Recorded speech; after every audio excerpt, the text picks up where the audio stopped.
So do I need to check anything, or I'm just here to make sure everything's cool? What order am I? I think I'm second, right? No?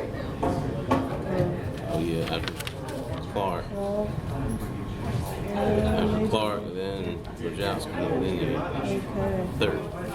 All right. Yeah, you have a couple presentations, right? Like 1 and 2,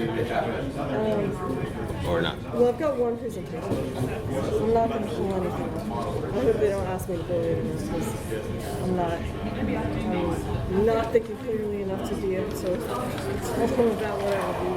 But we'll see. Remember now. I'm trying to see who's behind the mask. Is that you, Trish?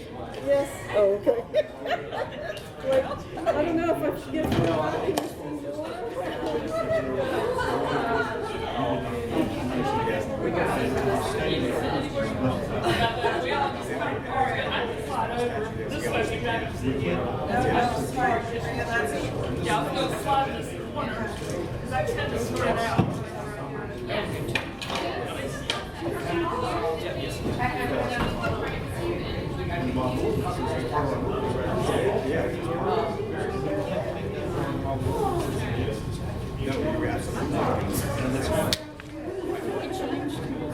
No?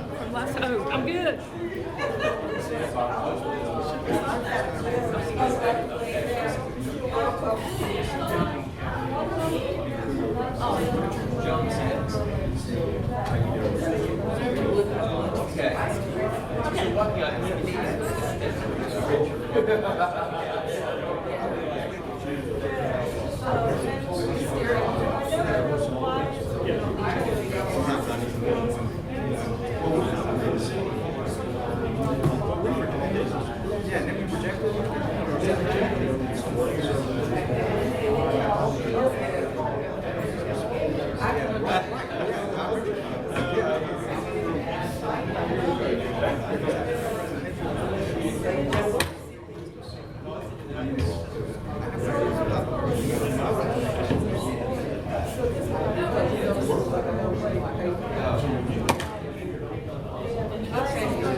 Yep, whoops.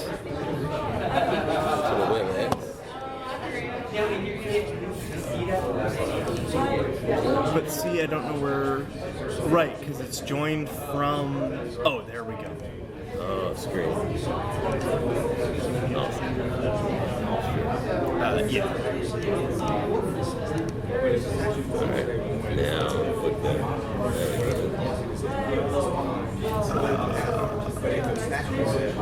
Now, so WebEx is sharing your screen. Yeah. Oops. Yeah.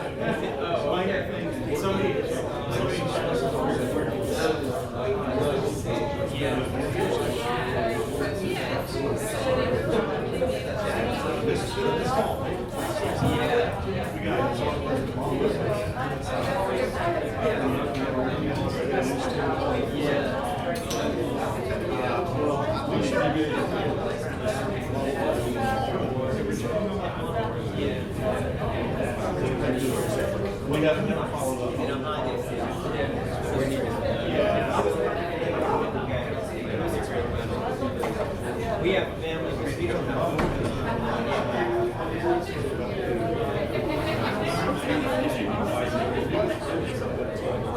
So we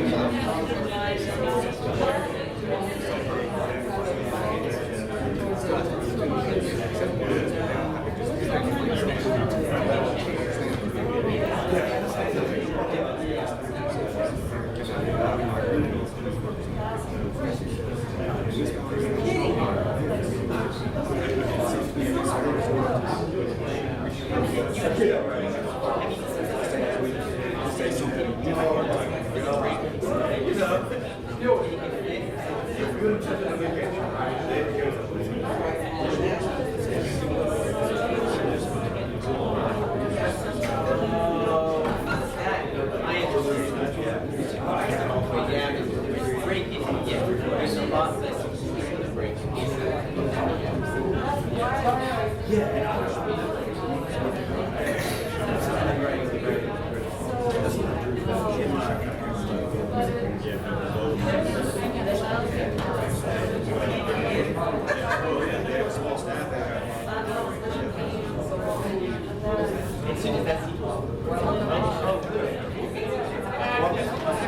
would please take their seat. It's time to begin our meeting if we have a quorum.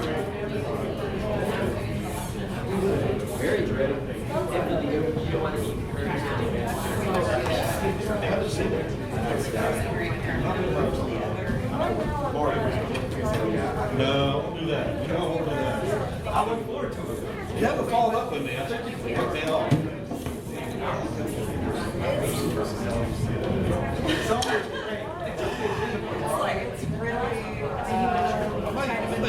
It's time for the meeting to begin, please. We have air quality immediately following us. We want to respect the time they've been given. I'd like to call this meeting of the Water Quality Committee to order. Welcome everyone who's visiting in the audience, and welcome staff. Thank you for helping us prepare for today's meeting. I want to remind everybody to please speak into your microphone.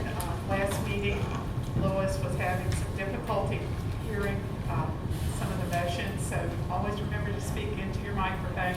And please feel free to remind me if I'm not doing that. I'll remind everyone of North Carolina General Statute 138A-15, which mandates that at the beginning of any meeting of the board, the chair shall remind all members of their duty to avoid conflicts of interest under this subchapter. The chair also shall inquire as to whether there is any known conflict of interest with respect to any matters coming before the board at the time. So, are there any items on the agenda today for which any of you might need to express a conflict of interest or just being extra cautious? The record shows there are no people speaking to that. So then we move on to approval of our meeting minutes for May 11th, 2022. Any remarks about those meeting minutes that you have before you? If not, I'll entertain a motion to approve.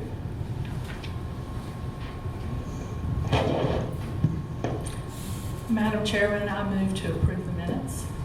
Thank you, Commissioner Harris. I hear a second. I second. Thank you, Mr. McAdams. All in favor, say aye. Aye. Opposed? Motion carries, the minutes are approved. Now let me welcome Commissioner Solomon. And he is a new member. He and Commissioner Carter have exchanged places, and we welcome having him here. He's a wealth of knowledge, and I know he'll contribute a lot to this committee. So thank you, sir, for being with us. Any remarks you'd like to make as you join us? No? Okay. Just one correction to the agenda today. I notified the Water Quality Committee meeting members. Before you get to item 4, between items 3 and item 4, there should have been a Roman numeral 3 called information items. Not all items on today's agenda are action items. So beginning with item 4, it will be information items. Our first action item is the 2021 Annual Report on Water Quality, Watershed Protection, Universal Stormwater Management, MPDES MS4 Ordinance programs. This annual report is not going to be accompanied by a presentation today, but it does require our approval. It was prepared by Paul Clark of the Division of Energy, Mineral, and Land Resources in the Water Supply Watershed Protection Coordinator. So it's a full report of the activities for these programs for the past year.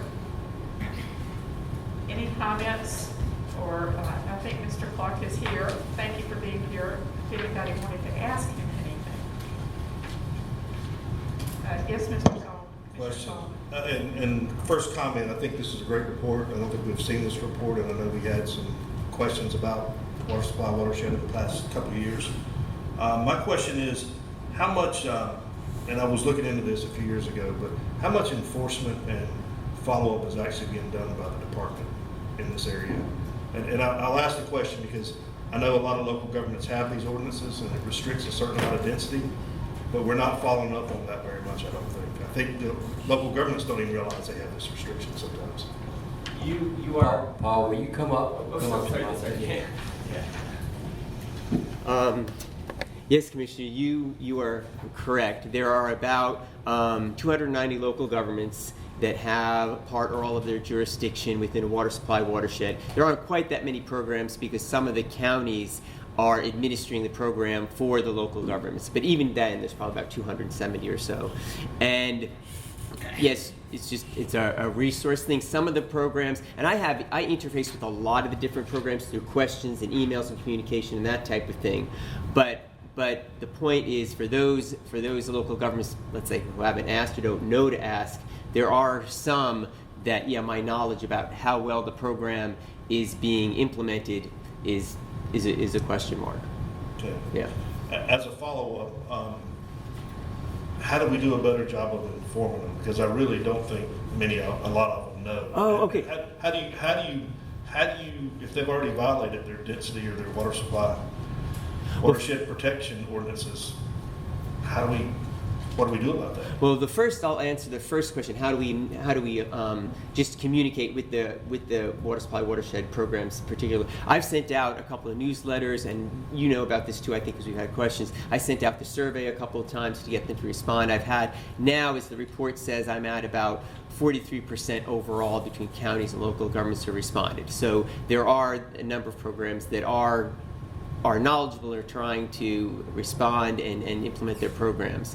But the question you asked, the second part of that question, is what about those local governments that aren't doing what that's a need that needs to be addressed. And just honestly, for me right now, the stormwater program right now is down 4 people right now. So I'm actually assisting with other stormwater programs right now, just because of the resource limitations. I'm aware of it. It's just more of a resource issue. Thank you. Thank you for the report. Okay. Any other? I will also point out that your report's in there as a reminder that in September of 2021, the full EMC did not approve the ordinance for the water supply assistance to local governments section, and that you're continuing to work on that. Right, I've got most recent update is not that long, a week or two ago. I got some comments back from a staff person at UNC School of Government, so I'll review his comments, and that should enable me to move to the next step and again revise the ordinance and then put it before the EMC. Thank you.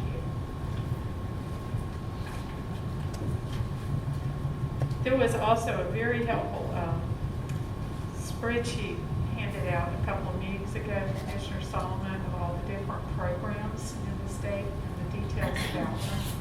And I'll be glad to give you a copy of that. It's just a nice snapshot of where everything is. That'd be good, but my first-hand experience was in the ordinances. We have restrictions for development in floodplains and wetlands. We have development for water supply protection. We have restrictions for land use restrictions, and these are all often in conflict.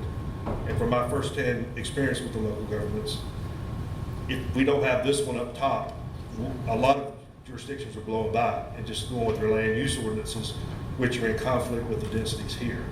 And so it's not one of having the paper out there, it's how do we follow up on it, right, and make sure this, if you're in violation, you really should be subject to a moratorium or something else.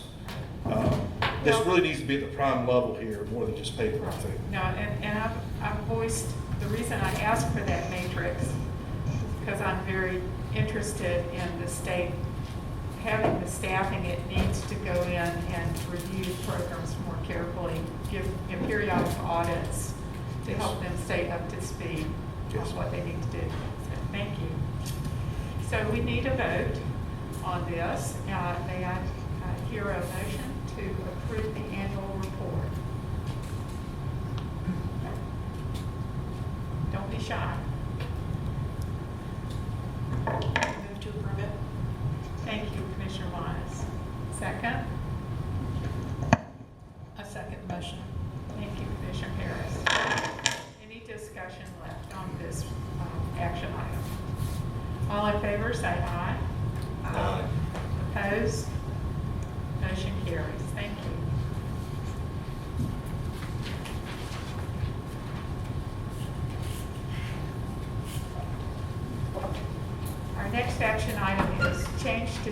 combination of minor modifications to EMC approved major variances and a 2022 report. This will be presented by Paul Wojcicki with the Division of Water Resources 401 and Buffer Permitting Branch. So this is a combination of an information item and a request for delegation on one particular aspect of it. So welcome, Paul. Thank you, Chairwoman Deerhag. Good morning, committee members. I do not have I'm Paul Wojcicki. I supervise the 401 and Buffer Permitting Branch. I do not have a formal presentation for you this morning, but just a few remarks. One, as Chair Deerhag mentioned, I've got for your submittal and review is a 2022 report on minor modifications to EMC approved major variances. And the summary of that report is there were no modifications issued to any EMC major variances in this past reporting year. That's the information item. I'm here to available to answer any questions about that.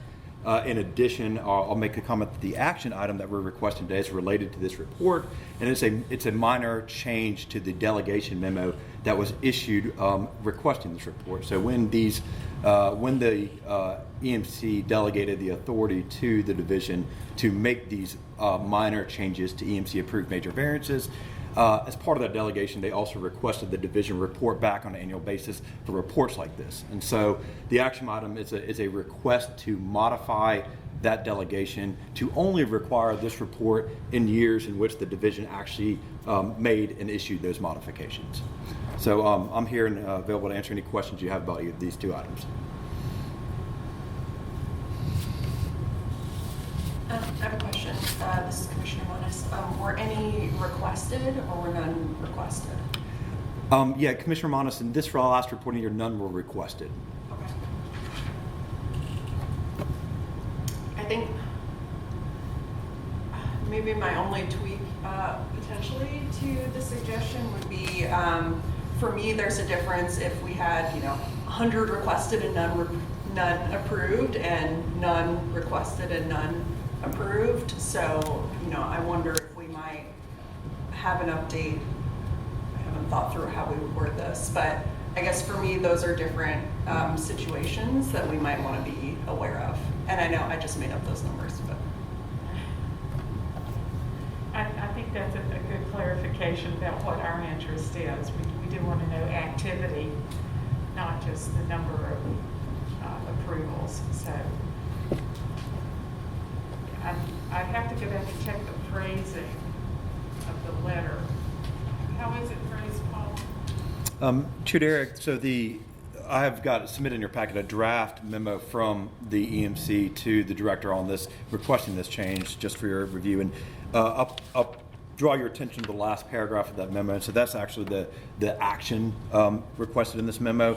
And so the way the memo reads is that this memo will clarify that a report summarizing division-approved minor modifications made to EMC granted major variances shall only be provided to the Water Quality Committee for years in which the division has granted at least one modification to an EMC granted major variance. So, considering Commissioner Monis' request that we could modify that language, possibly to read shall be provided to the Water Quality Committee for years in which the division has received at least one modification request to an EMC granted major variance. Has received at least one minor modification request? Is that what you're saying? Yes, ma'am. I see. How do folks feel about that? It could also be, has granted more than one or rejected more than a higher number. I don't know if we care, but I think the received is probably okay. I see Commissioner Solomon nodding, so. And Madam Chairman, I would think granted, if they have the delegated authority, it's just that awareness, I guess, that was granted. I think, so I don't know if we want to get on the front end when the requests are coming in versus just allowing them to go ahead and grant. I guess if we want, I don't know if anybody ever battles with the department when they don't receive those. That would be more of interest to me, but you have the delegated authority, so.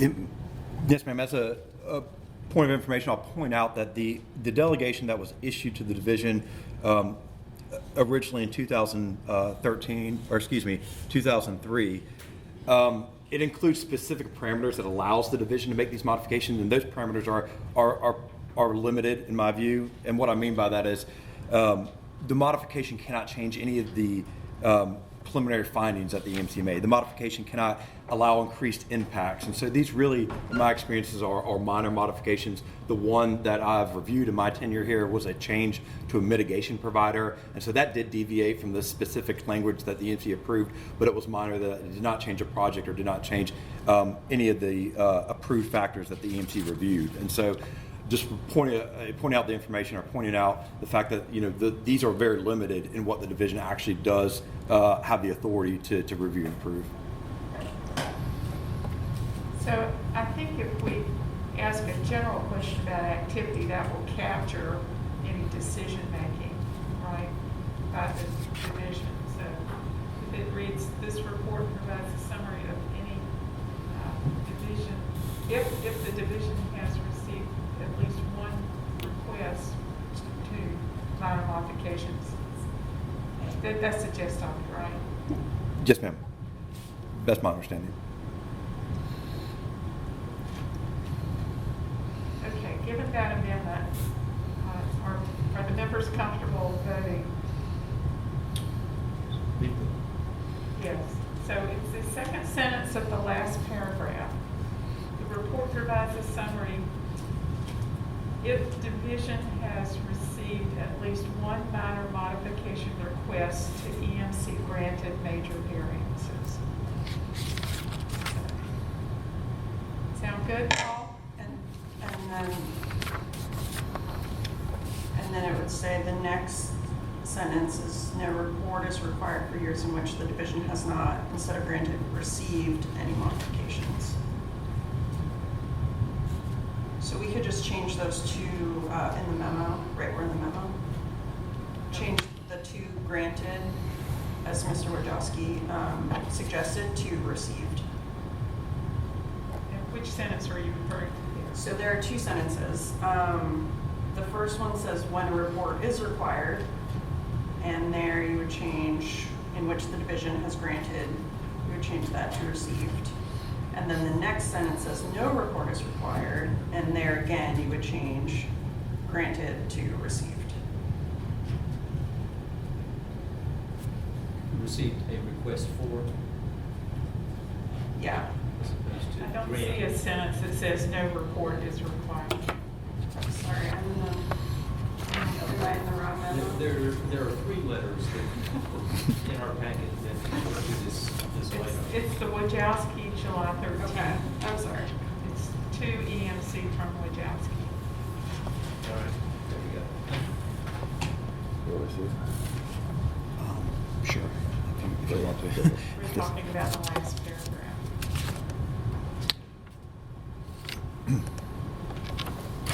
Madam Chair, if I may, so just to draw your attention, to clarify maybe, so there's a memo to the commission from myself. This is the report for 2022. I believe the modifications we're discussing changing, or the commission is discussing changing, is the Environmental Commission memo to Director Rogers on this. And so this is what would be sent if the commission approves, if the committee approves this activity. Talking about that. I'm talking about, and I believe Commissioner Manis was talking about this one also. May we get on the same page? Yes, thank you. Definitely. Okay, Commissioner Mons, and you're going to pull it up here. Great. Correct. Yeah. So this is the memo to which I'm referring, From- and the Okay. operative language here in the bottom. Highlight.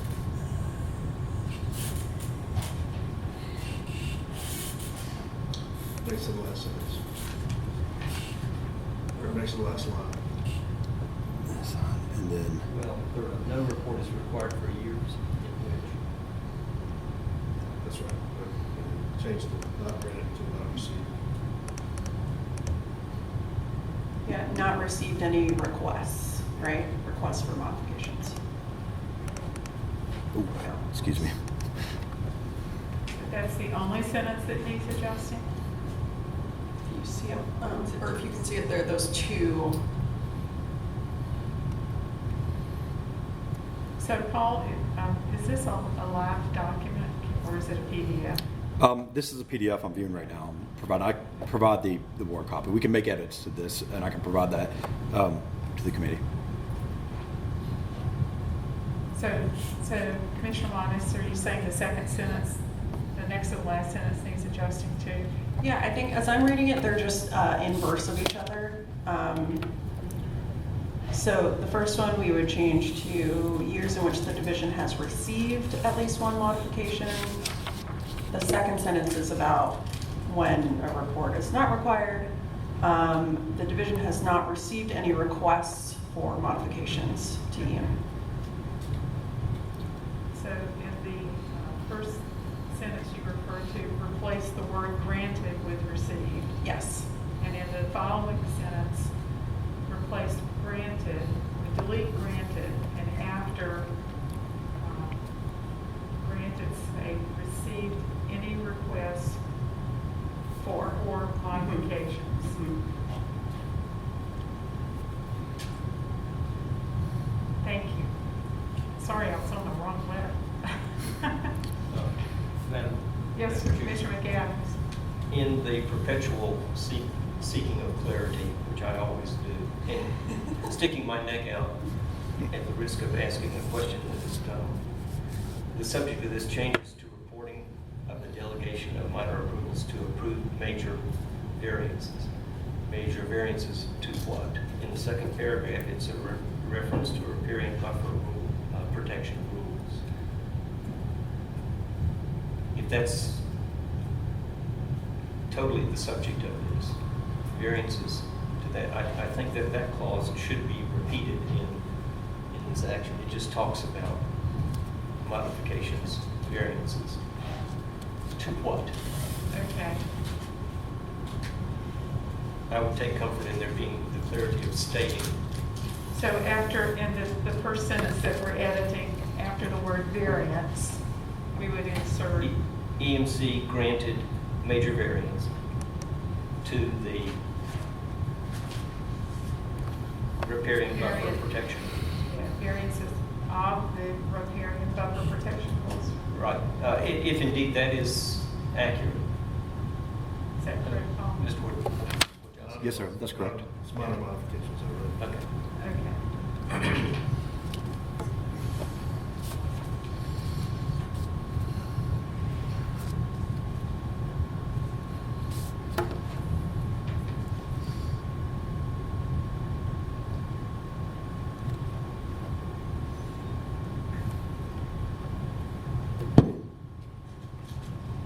So the first sentence will read, this memo clarifies that a report summarizing division-approved minor modifications to EMC granted major variances shall only be provided to the Water Quality Committee for years in which the division has received at least one modification to an EMC granted major variance of the riparian buffer protection rules.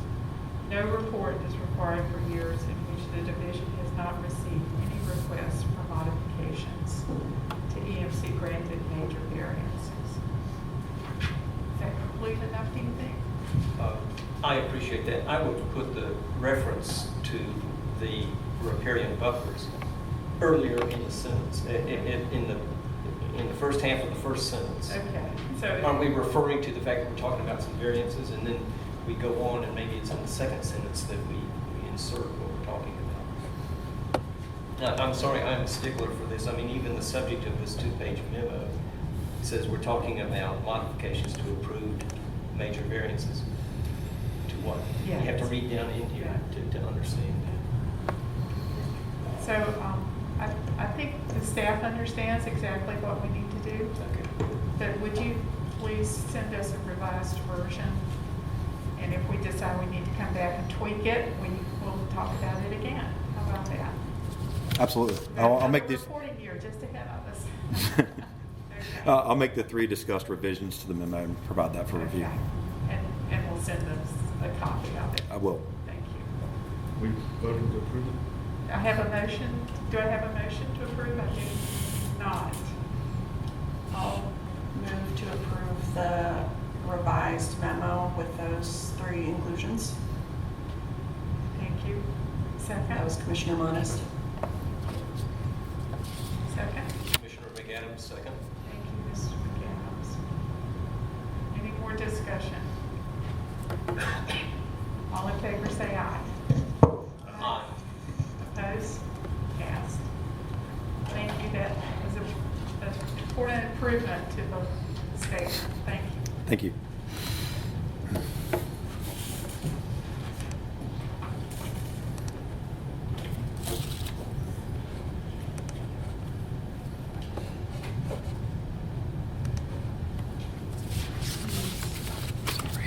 Our third agenda item, an action item, is a request approval to proceed to the EMC with the second set of revised local programs for Noose and Tar Pamlico new development stormwater implementation. Presented by Trish Darconti, Division of Water Resources, 9 Point Source Planning Branch. For Commissioner Solomon's information, the first group was presented at the last meeting. This is the second group. There will be more to come. Is that right? Yes, that is correct. Okay, so yes, as you mentioned, this is the second set of Noose and Tar Pamlico new development stormwater local programs for me to present to you. Just briefly covering the history here. Both the Noose and the Tar Pamlico stormwater rules were originally adopted around 20 years ago, and we had a readoption a couple of years ago. And the original set had 15 local programs in the Noose and 11 in Tar Pamlico. The recent revision a couple of years ago, we now have 30 programs in the Noose and 12 in Tar Pamlico. 4 of them are in both basins. The new model program was approved by the EMC last spring, that is 2021. And the rules split the submission of revised or new draft local programs into 2 cohorts. There's the first cohort that already has been implementing either Noose or Tar Pamlico rules, and then there's the second cohort where they're newly added. And then the programs require EMC approval prior to local adoption and implementation. And so there's 38 local governments, and that's a lot to review, and already broken up into 2 cohorts. So we have set it up as 3 sets with estimated 10 to 15 programs per set to make it a little bit more manageable. Very briefly, to help local governments produce revised local programs or new ones, we developed a model program which had a local program development guide. It kind of walked local governments through what we were looking for, how they might achieve some of these, or how they might present some of what we're looking for. We provided them with a model stormwater ordinance for new development that was based on the 2011 Falls Lake model ordinance for new stormwater, for new development stormwater. And then we provided a model stormwater management template, which was based on, we had consulted with the NPS MS4 Phase 2 program to look at how they were providing, it's a very standardized template for them to create, for new local governments to create a stormwater program and to systematize how they were presenting what they were doing for their local program. So we decided to imitate that, especially since the Noose and the Tar Pam rules overlap with the MS4 program in terms of a post-construction stormwater requirement, an illicit discharge requirement, and a public education requirement. And then we had extensive guidance through the process, both of developing the model program and afterwards, lots of individual calls with local programs and help them work through what they need to provide us. So what we were looking for specifically, or how I reviewed what they sent to us. So I wanted them to describe what their local government characteristics were, their stormwater regulation context, important details like exactly where they're implementing, since they have the option of implementing either within city limits or also their ETJ if they're a city, or just unincorporated areas, or unincorporated areas versus incorporated areas if they're counties. I wanted them to specify exactly what local actions they were going to do to implement the rule. Very specific, and this was partly developed out of working with the MS4 program because it's such a structured program. We look to the stormwater program there as an example of what a good stormwater program looks like. And for a lot of, especially the new Centaur Pamlico local programs, they needed a place to start, and this helps us give them an example of what a good program looks like. We wanted them to specify what and how they want to intend the progress that they're reporting every year. So they have an annual report requirement, and we wanted them to be specific as to what they are telling us they are going to report to us every year. And then we wanted them to document specific things that were specific to their community, their compliance approach. There's a real broad range of different ways that these local governments implement these rules already.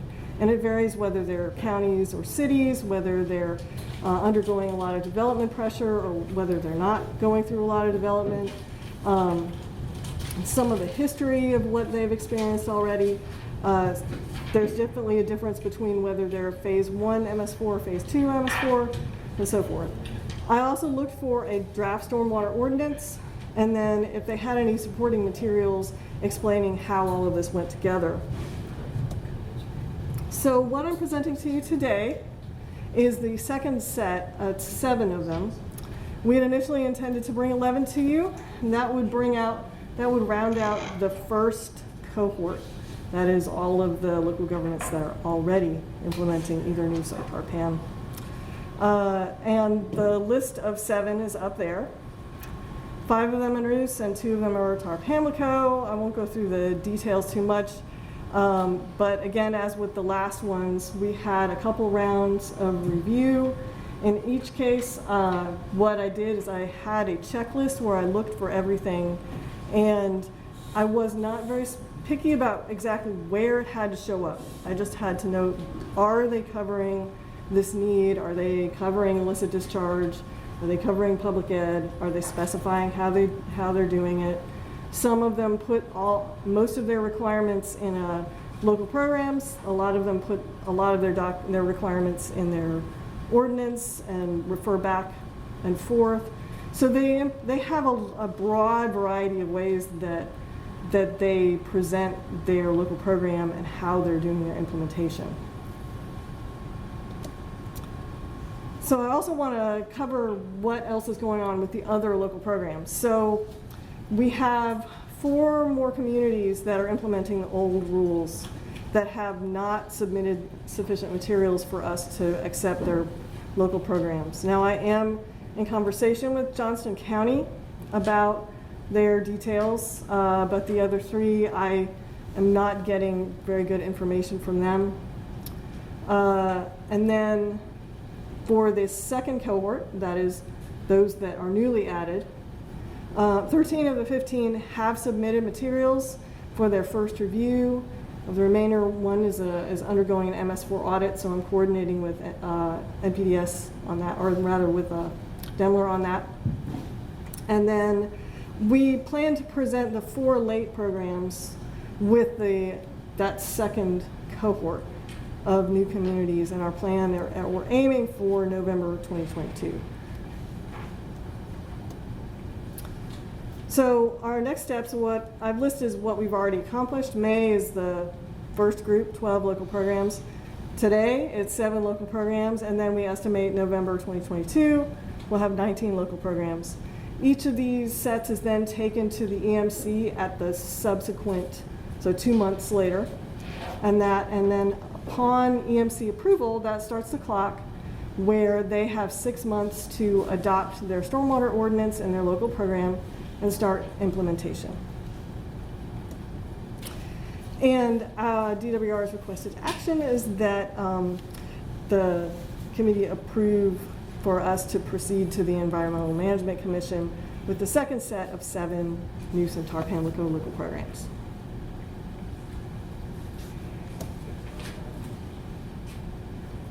Thank you. I'll begin before I ask for questions.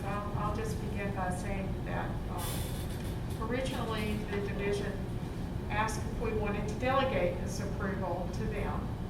And Vice Chair Harris and I had a considerable conversation with them about it, and we talked with other folks and got their input and decided that at least for this initial 3-portion presentation that we did want to see these, because I think it's important for us to know what these programs look like, what their challenges are, how varied they can be, how diverse they can be. And it's not necessarily a drawn conclusion that we're going to delegate. It's certainly the committee's decision down the road. We're not going to talk about that today. But today and last meeting and the future meetings, we're here to review these programs. I have to ask for them to be printed out for me because they were so difficult to download and maneuver.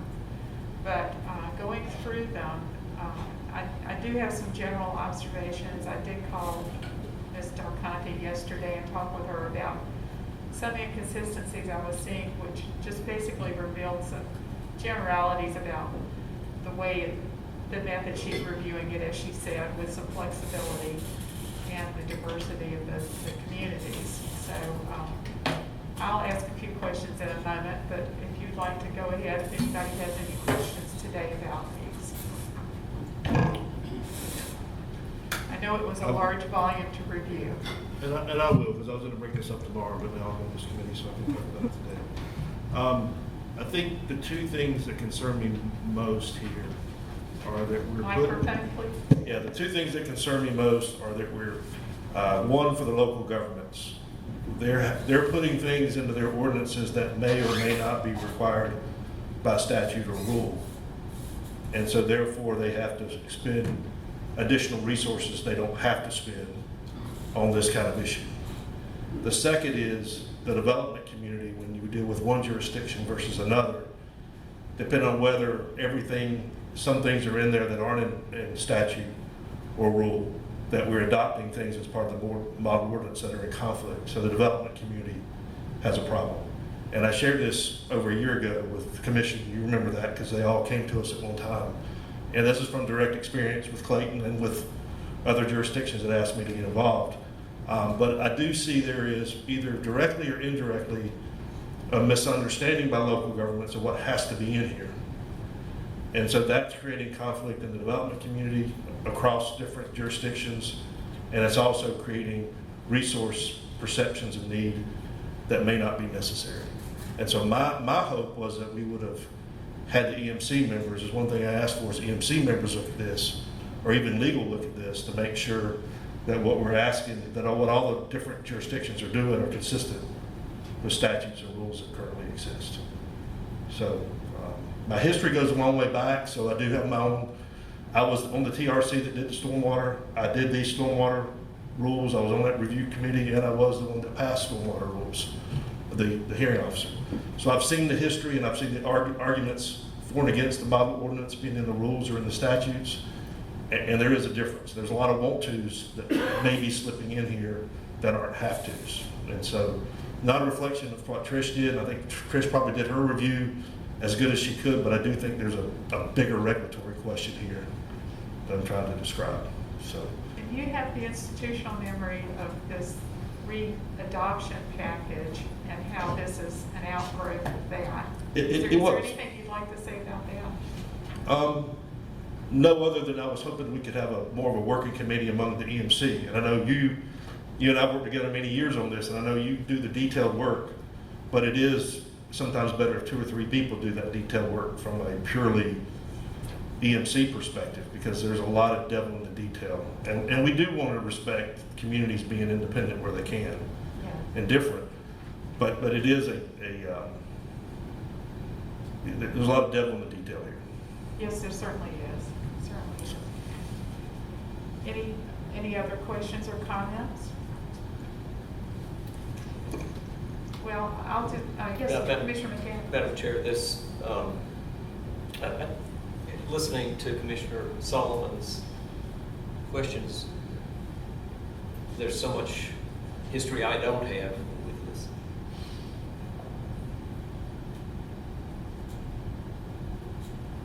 I'm sorry, please forgive me. No problem. So much history I don't have, but listening to Commissioner Solomon's questions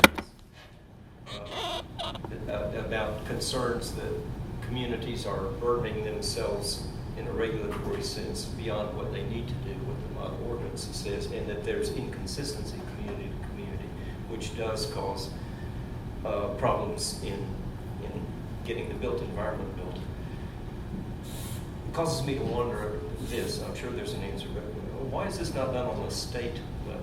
Why is it communities that are doing this, and then there results in these problems? I will say this was debated through all the stormwater readoption stuff, and I know some of the water quality is separate, but we debated these water quality. There was and I guess, Trish, I'm trying to simplify it. There was an ease with the model ordinance. If everybody would just adopt the model ordinance, it would be easier on everybody. But if you adopted the model ordinance, it all didn't apply to North Carolina. And so it would have to be extracted out, parts of the model ordinance, because they didn't apply. And so what the compromise or the thing was, let's take the model ordinance as an alternate, hoping that the model ordinance would be cleaned up for, and there's only a few communities that have done the model ordinance. I think 2, right? 2 or 4? I think there's only been 2 that have adopted it wholesale. Right. But it's really obvious when they take whole chunks of the model ordinance. And a lot of them do that, is they'll take significant, obvious chunks and just wholesale copy them in. Yeah, and from a practical standpoint at the local level, what happens is the staff has many things to do, so they come and say, this is required, this is in the rules. Either they've been misunderstood it or they've been misdirected by somebody, but they think they have to do it. And that's exactly what happened to Clayton. And I said, you don't have to do this, guys. This is part of the, this is in conflict. And it was. And regardless of whose misunderstanding it wasn't clear. And so we had to change that once or twice at the last minute before the local jurisdiction adopted it for that. I don't think it was, to answer your question, I don't think having a model ordinance was in there to cause confusion. But I think in practice it may, because we didn't accept the model ordinance as the rule or the statute. And now we've let it in there as an alternate, but parts of it apply and parts of it don't. The national model ordinance. Is that fair? Is that? Yeah, I'd say so. It's extra complicated in that, for instance, Clayton is also an MS4 community. Yes, now. And there's some, it's difficult to weave together those requirements for their MS4 and then for their nutrient requirements. We did our best when we readopted the nuisance TARPAM rules to try to mimic the levels and the requirements that MS4 tends to require in terms of the UA limits and how and when stormwater treatment is required. But since our objective is somewhat different, we're not looking strictly at BUA, it doesn't always work.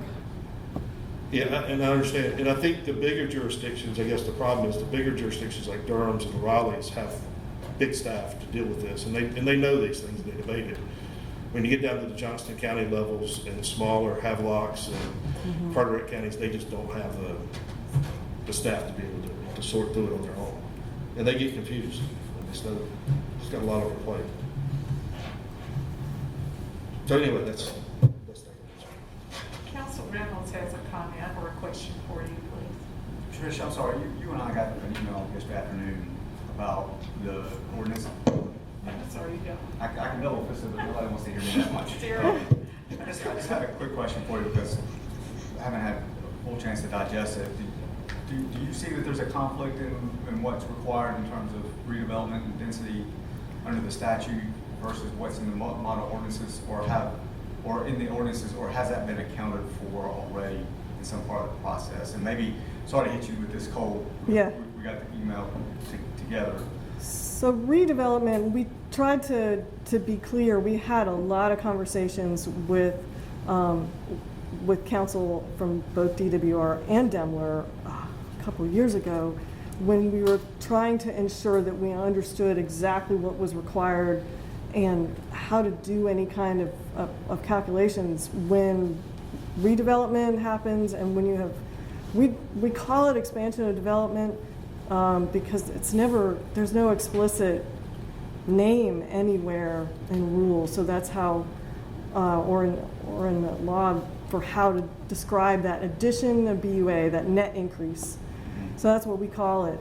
But we tried to be very, very clear throughout using and trying to reference explicit definitions for redevelopment wherever we could, and to make it clear that when it comes to expansion and development is where this would kick in, and that, again, there are different requirements depending on land use, whether it's single-family residential, duplex, versus the other ones, and what kind of disturbance thresholds there were. That's what we attempted to do. I don't think that there's a conflict, but it would be helpful to have them explicitly called out. That's really the best way to help us identify them. Yeah, well, right, and I think the question related to the definitions in 143, 214.7, and you live this stuff every day, and so when I was looking at it, I just wanted to make sure that I think the point was to ensure, or the question, the implication was that there may be a conflict, and I wanted to make sure that, or I just wanted to get your view of whether a conflict existed there between what the statute defines and calculating density versus what is provided for the model ordinance. I don't have a sufficient knowledge base of those specific issues, but I just wanted to get your take, given that the question came to us yesterday about it. I think that, I mean, we're pretty clear that we refer to project density based on what's in 143-214. I mean, we're trying to look to Demler as to how they define density, and we don't want to conflict with that at all. We want we want everybody to roll around with the same calculation of density. I'm kind of wondering if the distinction is that the nutrient calculation by necessity includes the entirety of a project, which is also non-BUA. And people have asked us about that issue and whether there's a conflict, whether you're counting that non-BUA twice. And this is where we had a long discussion with Doug and Drew, council, about this very problem, that the nutrient rules are looking at the entirety of the nutrient export from the entire project site. And so we had to be very clear, or we did our best to clarify that it was pretty much everything except any existing BUA. And we hope that's abundantly clear. We had a lot of explanation of how to do that calculation. I look to make sure that at least if they don't have that explicit explanation in their ordinance or in their local program, that they're intending to have it somewhere in their education materials, because that's a hard thing for people to get around. But our understanding was that including that non-BUA in the calculation was allowable because of how the nutrient rules are set up. Their nutrient rules aren't looking at BUA, they're regulating the entire area. So we think we've addressed that already, but I can certainly look back again and review our notes from all our conversations. That's fine. Again, I'm sorry to put you on the spot. I just wanted to see if you had any thoughts on that. Again, you're the subject matter expert on it. I just wanted to make sure that it was accounted. Okay, thank you. Thank you. I appreciate that. Commissioner Harris. Yes, I've got just a very general question to help me understand something, and then I have a concern, so I've got two, if I can follow up on them. I guess the general question, you would point out that we would have two subject to CAMA, Coastal Management Act. So So I went through to see what the differences are. Maybe they're embedded in the details. But as a model, I know most of these are not Campbell counties. Does that come into play? Is that something I should worry about looking through these documents? And then I guess, what am I looking at? And it may be just very technical. I didn't know if there are restrictions or more stringent restrictions just by being a Campbell County. So that was question one. So CAMA has different targets in terms of their stormwater requirements. You're designing for a larger size storm, but it's implemented by the regional office. So what we were looking for is to see whether they were accounting for that, whether they were intending to implement CAMA on their own. And we did consult with the regional office to find out what would be their preference. Do they want local governments to act kind of as an intake for development that then would be fed to the regional office, or what? And the answer that we got was that they're fine with developers separately talking to the regional office and the local government. At least one of the local governments, and I think it was in the last set, is implementing or has accounted for the CAMA requirements in their ordinance. But I didn't look to see specifically whether they were. We wanted to just find out if there was an aspect of guidance that we needed to give them to help them coordinate or not. And it looks like things are working okay, we think. I would just add to that, looking at catalogs, in one of their revised ordinances, they do cite CAMA permitting. So that is one difference that you'll see between non-CAMA areas and CAMA areas. They have incorporated a reference to CAMA permitting in their revised ordinance that they're proposing. I looked at New Burns, and I just did a search. Just let me, it showed me, and nothing popped up in the search.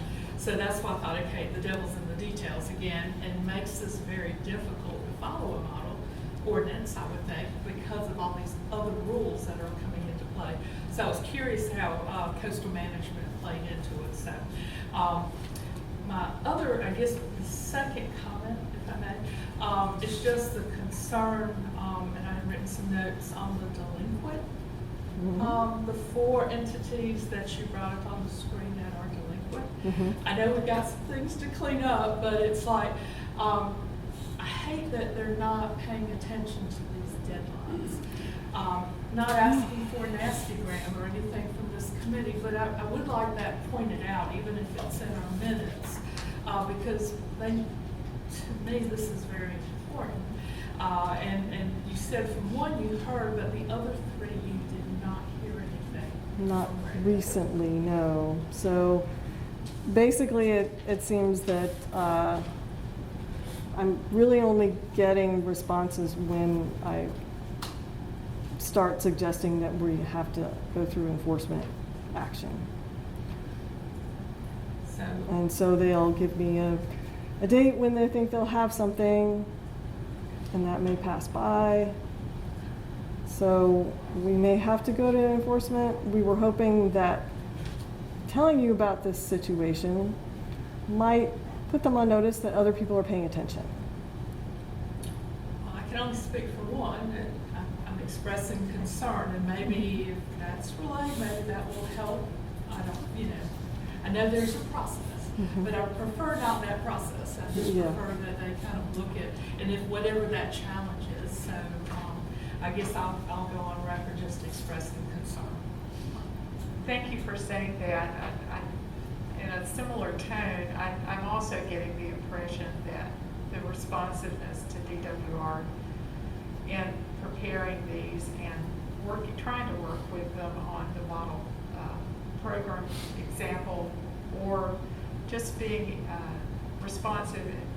They're contacting them with questions about the model that they received and that they were reviewing.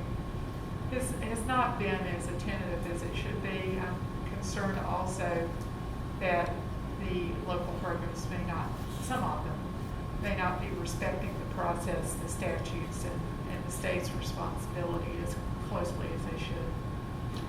If I may follow up, when you talk to them, if there are problems, and maybe they have no staffing like everybody else.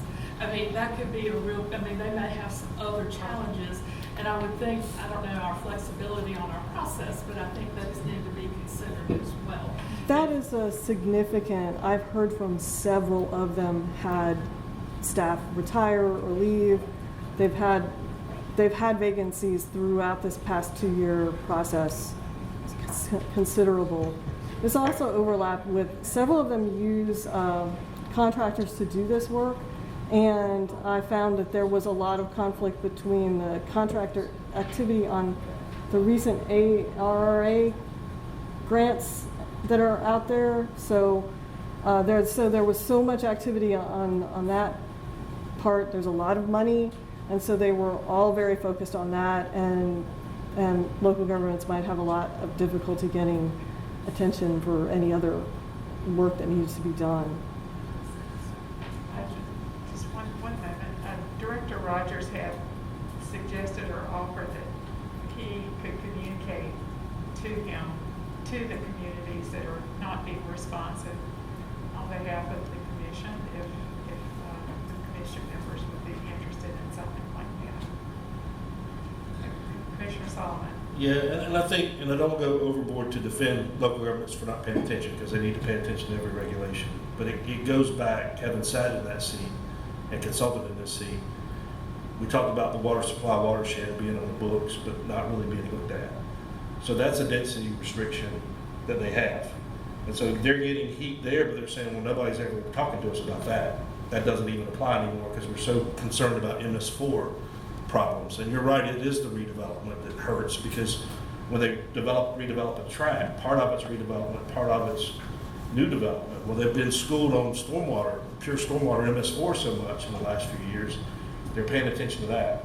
And then they've got their landscape architects, according to my good commissioner here and his firm, that's telling them this is what best practice is on size of lots and all that kind of thing. And now we come at them with a nutrient thing, and none of it looks consistent or consistently enforced because it's coming from different pots. And so they are resource limited, and I don't think it's, most of them is an intentional neglect as much as they just don't have the resources, and they're seeing multiple programs overlap that don't always agree. And then again, my original concern, some of the things we're requiring them to do may not be in accordance to statute or rule anyway. So that's where the matrix really comes into play, I think. Commissioner Harris. And I agree.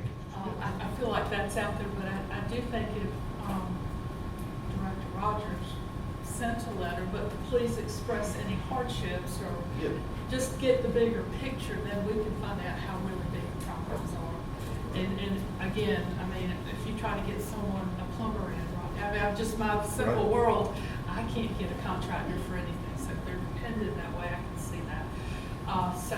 But I do think if we don't get a response here, then that's on them, if that makes sense. But give them an opportunity to provide some reasoning and as we work through these other issues. Thank you. May I point out, I think that local governments that are trying to meet multiple state and local objectives, stormwater objectives, are definitely struggling with trying to integrate those.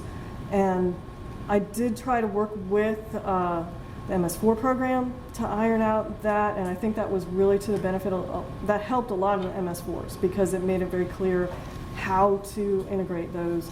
But there are so many others that are ongoing, and it's different for phase 1 MS4 from phase 2, and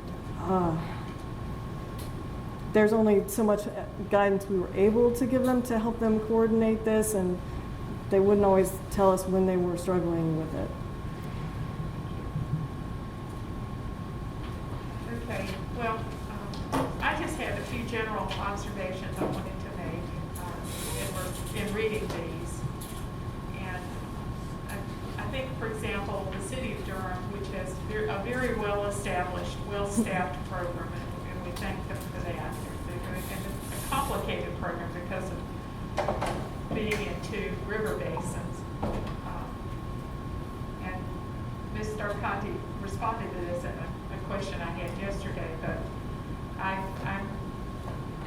would like to think that the more advanced, more well-funded programs would be exploring green infrastructure and more advanced stormwater control measures than wet ponds. There's a huge amount of wet ponds still being built.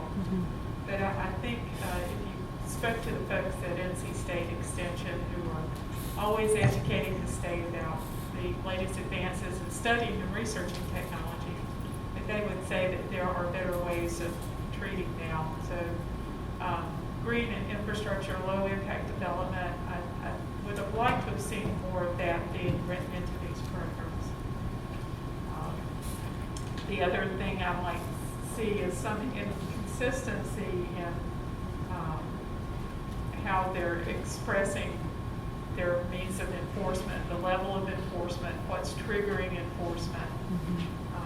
I think some are more relaxed than others, so I would have liked to have seen some more consistency amongst the programs that they had.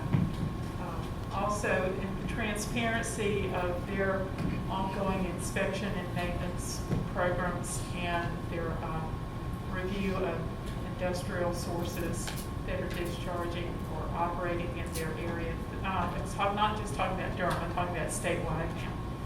And I think we learned a lot through the Greensboro special order by consent about the importance of transparency in these river basins. So I would encourage the communities and the counties to work to make that a stronger point, as well as the illicit discharge in education, which is very well highlighted, I think, in these documents. And I hope they are able to implement them to the degree that they say they can. So those are just a few things. And then this quality assurance of the actual programs that they submitted. I see some errors, some things left in by accident from the model example, or so quality being, they might say something is ongoing as a measure in their tables, but it could have been more explicit, it could have been more specific as to when they were going to be checking in on numbers or inspecting. So those are my general comments. It was a lot to read, but I tried to read as much of it as I could. And I certainly thank the staff and respect the work that you all are doing to get this out to the communities. And I know the communities will understand if we contact them about the need for improvements, that you're doing your best to help make it a good program across the state and communicate the importance of their staying as compliant as possible.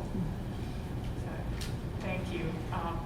So we need a motion to carry these 7 to the EMC in September. Is that right? That is correct. Because we'll be hearing 12 tomorrow.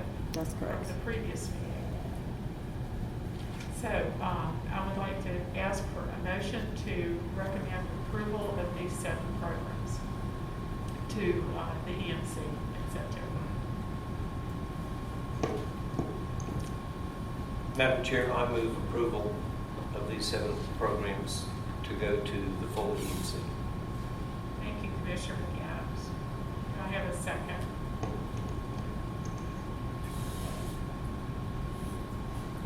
Second, Commissioner Monas. Thank you, Commissioner Monas. Any further discussion? All those in favor say aye. Aye. Opposed? It's not up to speed enough. Thank you. Well, would you rather abstain, or are you just, did you say you're not up to speed? I've not read the ordinances. Would you like I'm to? just new, I'm brand new to the committee. Are you saying no, or are you I abstaining? usually say no, I don't usually abstain. They put me out here to vote, so I usually vote. Okay. For the record, I abstain. Thank you, Commissioner Davis. We thank her for joining us. She let me know ahead of time that she was running a little behind today. So do you say abstain? Yes. So Davis abstain.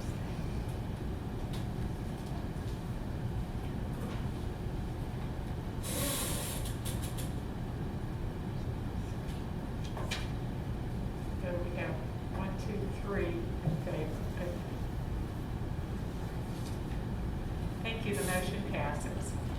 Chair Deerhead? Yes, ma'am. Can I ask a couple of quick follow-up questions that don't affect the outcome of the vote, so I held them. So one quick one for Mr. Conti. You know, there has been a lot of discussion about the confusion that can result from having developed our stormwater programs as a state piecemeal in response to specific issues as opposed to doing a statewide stormwater program. Are many local governments using the universal stormwater ordinance approach, which was designed to address some of that confusion by creating a template where you could pull all these things together in a single ordinance? I think there's only 3 or 4 in the entire state, and there are none of them in the new sort of Tarpan. Unfortunately, Paul Clark is not here. He's the one that is telling me. That is in his annual report, Yeah. I believe. Let me look it up. I think it's not 0, but it's less than, it's not a whole handful. It would be interesting to know if that's an option that it would be helpful to talk to local governments about a little bit more, whether that would help resolve some of the confusion. But the other quick question was actually for Commissioner Solomon, just to make sure I understood the concern that he was raising. Is it that the model ordinance, like most model ordinances, are written to say you can choose 1 from column A and 3 from column B, depending on where you are, what your issues are, and what kind of compliance you need to achieve, and that the local governments don't understand entirely their ability to do pieces of the ordinance and not the entire ordinance because it has options within it depending on their particular situation? That's from a local government resource perspective. Right. That's true, because their misunderstanding is probably the word. I don't know if somebody's directed or misdirected them or they don't understand, but it's just they misunderstand it. And so they'll come to a board and say, we need 3 people to run this stormwater program. Yeah, we don't even hire 3 new people in the accounting department or in the utility department or the road department, and you want 3 just to do this. Are you sure you have to do it? And they say, yeah, this is what I understand from the state. And it's just that there needs to be more focus not on what we want them to do, but what they have to do, I think, from a resource, because they're getting gunned down at the mid-level, just like the state folks do, of disproportionately getting more people. Now, they need more people. I'm not arguing with that, but it's all of a sudden it's a knee-jerk reaction because maybe they haven't chosen. What happens on the development community, though, is what we alluded to. They're redeveloping a tract or developing a tract, and they're getting caught in double jeopardy. I do this for MS4. Oh no, now I got to do it in phases. Where you're saying if I don't holistically develop it, I can piecemeal around it and get around the nutrient part. Yeah, but we want you to do it holistically. And so but one jurisdiction makes them do it piecemeal or not holistically. The other one doesn't. And so the same developers are coming in going, what is this about? I can't develop in Smithville like I can in Zebulon. You guys in Zebulon are crazy.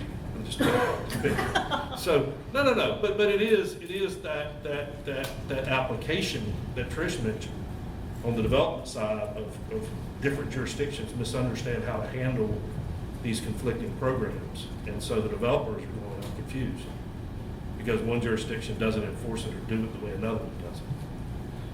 So there's 2 issues here. One is the resource of local government, and then the second is how it's being applied by different jurisdictions. Thanks.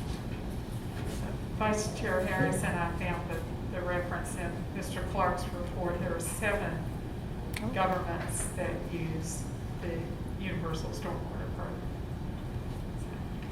Program.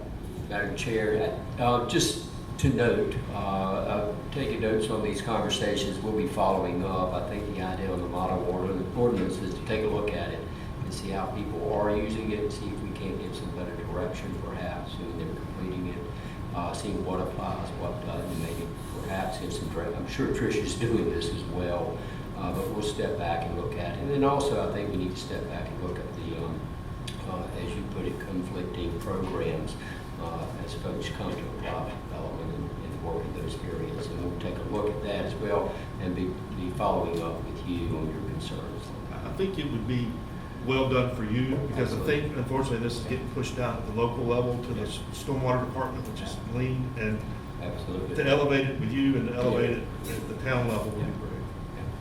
We're very lean too, but I think the points are well taken regarding the model that we're looking at and trying to educate and support folks in their efforts to complete it.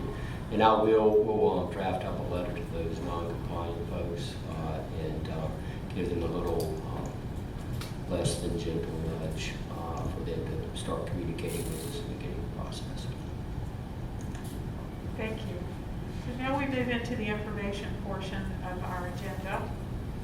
And we have item 4 on your agenda. It's called Special Order by Consent for City of Greensboro 1,4 Dioxane Semi-Annual Progress Report, presented by Jenny Graysnet with our Winston-Salem Regional Office, but we also are having with her Julie Gribb and Mike Montebello. Is he here today too? There he is. Thank you. So Assistant Director Gibb will speak first.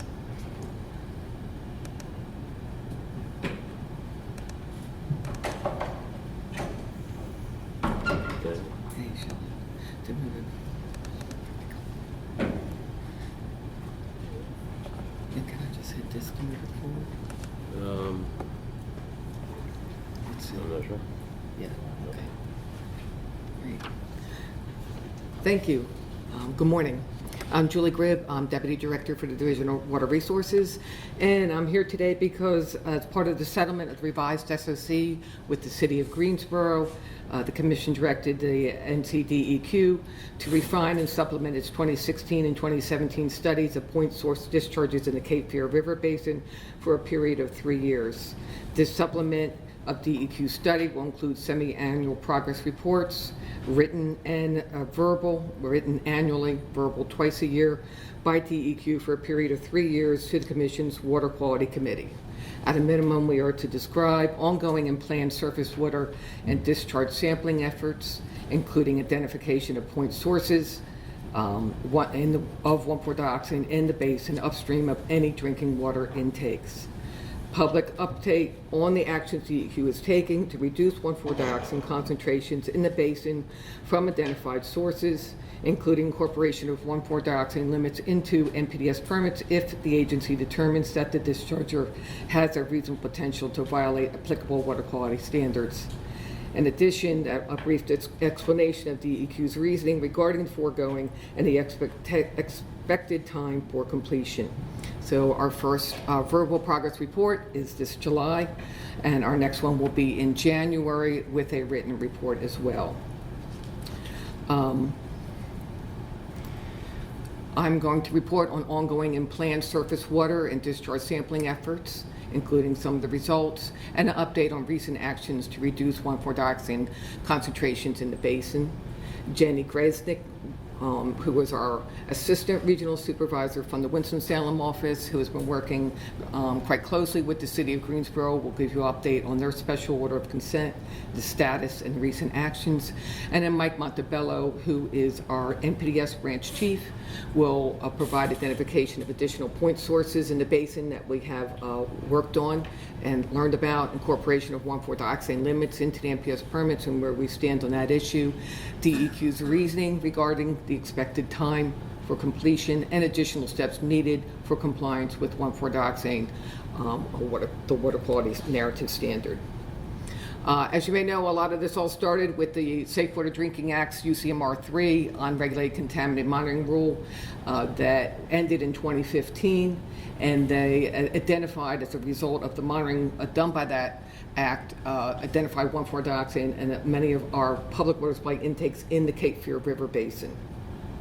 As a result, our Water Sciences section has started a study of ambient sampling at about 23 sites in the Cape Fear, and they immediately could recognize that much of the 1,4-dioxane was coming from 3, in particular, wastewater treatment plants.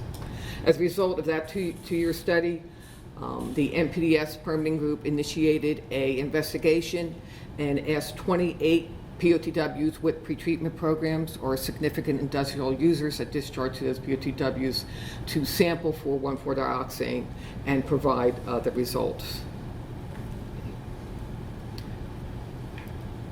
And that is what I'm showing you right here on this graph. I'll go through this. The yellow sites all they discharge to Class C waters, but they do not discharge to a water supply. They discharge to Class C waters that have water supplies below them. The middle dark group was supposed to be blue. Sorry, it's just a dark green. They discharge to Class SW waters, or waters that do not have any downstream drinking water supplies. And then on the right, the light green, all those PTWs discharge to water supplies. The bar graphs, the yellow, dark green, and the lighter green are showing the concentration levels at which they submitted to us and showed from just 3 sample results, it's the maximum, as to what they were discharging and what those concentrations were. The red line is EPA's health advisory value for 1,4-dioxane, which is 35 micrograms per liter. So immediately we see 3 facilities well above that value. The black dashes above them are if we were to take our narrative standard and calculate what is allowable from that facility, given dilution and their permitted flow. That's what those black lines are. So immediately we're going to worry about the ones that have black lines that within where the concentration is higher than what is allowed. And so we see one yellow one, that's Asheboro. Okay.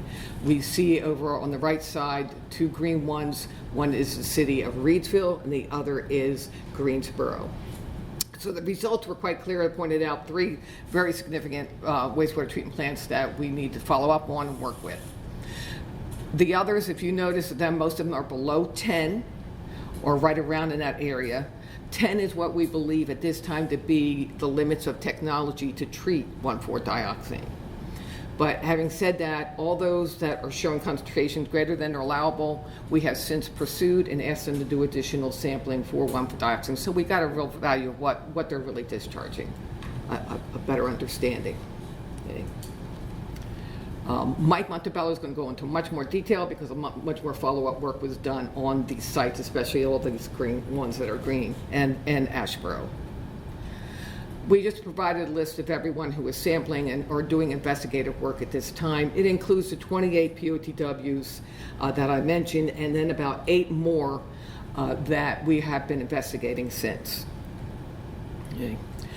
I will just sum up what I need to tell you that we continue to do surface ambient sampling in the Cape Fear at 23 sites. We also are doing sampling 29 random ambient monitoring stations. So they're picked randomly each year, and that's across the state. So we are actually doing work well beyond the Cape Fear. And so we are doing that work, and we put that on the dashboard on our emerging compound site and our water sciences site, and we update it quarterly, or we try to update it quarterly, but we are providing that data. So you know all the data in the Cape Fear since we've been collecting in 2015 has shown a downward trend of 1,4-dioxane, except for the excursions that we know have occurred and taken action with the city of Reedsville and the city of Greensboro.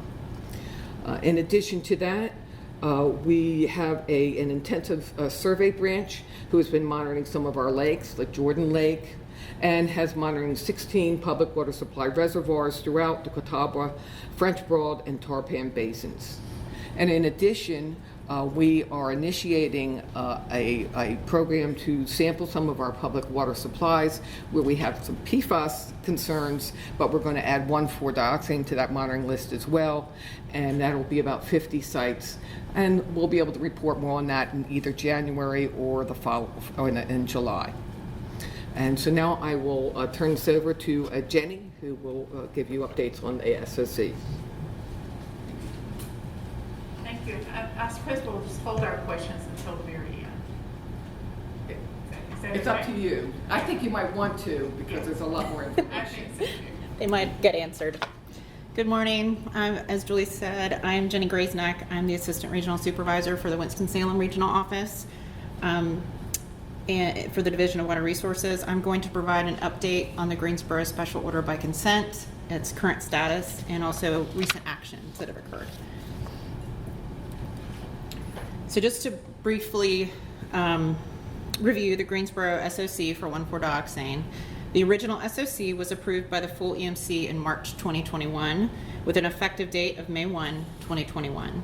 This was a 2-year SOC with a year 1 compliance value of 45 micrograms per liter and a year 2 compliance value of 33 micrograms per liter. The Fayetteville Public Works Commission and the Haw River Assembly filed legal petition against that SOC in April 2021. Due to those settlement negotiations that occurred, an amended SOC was approved by the EMC in November 2021 with an effective date of December 1 of last year. The outcome of that was a 3-year SOC with lower compliance values listed here: year 1, 35, year 2, 31.5, and year 3, 23. Also part of that settlement included a requirement, obviously, as Julie mentioned, for the semi-annual progress reports to the Water Quality Committee, as well as the division's actions involving 1,4-dioxane. The amended SOC monitoring plan includes 58 sampling sites. That also includes the addition of the city's significant industrial users, or SIUs as we call them, as well as the town of Pittsboro's raw water intake for drinking water. Greensboro sends its weekly effluent grab samples for 1,4-dioxane for rush lab analysis, so that it allows a faster notification process to any downstream users should there be some sort of exceedance like we've seen. Since the November 2021 exceedance that occurred of 1,4-dioxane in Greensboro, continuous samplers remain at 4 of the collection system trunk lines within the city. The samples from the patent trunk line are the ones that are also sent for rush laboratory analysis, since that trunk line is the one that had the highest results ever recorded at that site during that exceedance last November. And of course, there was no sampler at that patent trunk line during the previous exceedance, so we have data from November and on. So samples are collected from those continuous samplers twice per week, as well as maintenance and batteries changed. And these continuous samplers are part of the city's ongoing investigation into the recent exceedances and not necessarily an SOC requirement. In August of 2021, as part of the SOC settlement agreement negotiations, Greensboro agreed to conduct 1,4-dioxane composite sampling and analyses for each of the 32 SIU discharges once in 2 consecutive quarters in all 3 of the SOC years. In year 1, any SIU with a 1,4-dioxane discharge concentration of greater than 100 micrograms per liter was required to investigate 1,4-dioxane and then report the findings back to the city. Greensboro was able to identify 9 SIUs with discharges greater than 100 micrograms per liter.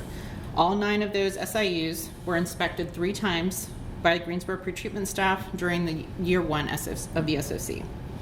After that November 2021 exceedance, the city required all of its SIUs on the patent trunk line, remember we just talked about that one, with concentrations greater than 15 micrograms per liter to collect and retain daily and weekly composite samples. So the daily composite samples are collected, they were analyzed in the first week, and then from after that point, the daily samples are retained and the weekly composite samples are analyzed each week, and all the sample results are sent to the city. So that brings us to the latest exceedance that occurred in April 2022 of this year. And this graph, which you might remember from the last presentation that I gave here, it shows the 1,4-dioxane effluent concentrations since January of 2020. And the SOC compliance values are also shown on the graph, the original and the amended from the amended SOC. You can see there's a gradual downward trend in the effluent concentrations, except for those high peaks of the 3 exceedances. So it was the 615 micrograms per liter on June 30th, 2021, 823 micrograms per liter on November 3rd, 2021, and then the most recent on April 5th. So regarding the April 5th event, the effluent grab samples collected, the results were 55.7 and 38.5 micrograms per liter and gave an average of 47.1. The first result of 55.7 was received April 6th, 2022, the day after it was collected. My office was contacted, and 12 downstream utilities were also notified by phone by Greensboro on the 6th of April. So that Patton trunk line that we've been discussing, that sample for April 4th, was 95.1 micrograms per liter.